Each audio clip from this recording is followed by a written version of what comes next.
तर रोज सकाळी मी असा विचार करते, की लवकर उठून आहे ना, पटापट सगळं आवरायचं. पण थंडी आता इतकी पडते ना, त्याच्यामुळे उशीर हा मला होतोच, आवरून होतच नाही. तर इथे आता बऱ्यापैकी छान असं ऊन आलं होतं, त्याच्यामुळे आता किचनच्या कामाला सुरुवात केली आहे. नाश्ता बनवायचा होता. थोडीशी मी तयारी करून घेतली.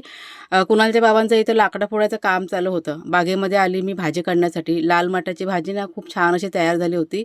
तर म्हटलं हीच भाजी आपण आता नाश्त्यामध्ये तयार करूया. तेव्हा ही मस्त अशी आपली ताजी भाजी बागेतली काढलेली आहे. गोंड्याची फुलं पण छान तयार झाली होती, तीसुद्धा मी थोडीशी की नाही काढून घेतलेली आहेत.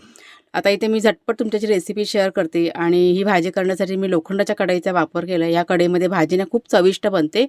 तेल घातलं कढईमध्ये, त्यात भरपूर असा कांदा, हिरवी मिरची आणि लसूण घातलेला आहे. भाजी घालून चांगलं असं मिक्स करून घेतलं. झाकण ठेवून 1-2 मिनिटं वाफ येऊ दिली आणि त्याच्यानंतर मग चवीप्रमाणे मीठ घातलं, ओलं खोबरं घातलं, चांगलं मिक्स करून झाकण ठेवून 3 ते 4 मिनिटं ही भाजी आपल्याला शिजवून घ्यायची. भाजी शिजत होती ना, तोपर्यंत इथे चेहऱ्याला जरा साय वगैरे लावून घेतली, कारण चेहरा ना फाटला होता थंडीमुळे.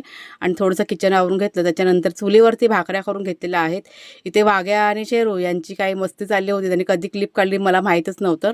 तर हा नाश्ता करून झाल्यानंतर सगळ्यांना खाऊ पिऊ घातला आणि त्याच्यानंतर इथे लेकासाठी औषध तयार करते. म्हणजे मुंबईला गेला ना, की तो आजारी पडतोच.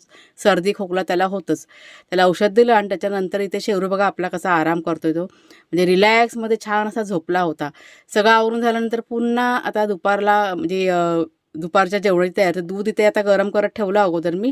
फ्रीज साफ करायचं होतं, त्याच्यामुळे दूध आणलेलं ना, ते गरम करत ठेवलं आणि त्याच्यानंतर मग दुपारच्या जेवणाची तयारी. तर असा बघा कधी दिवस माझा कसा होतो ते मला कळतच नाही. कधी सकाळ होते आणि कधी रात्र होते ते.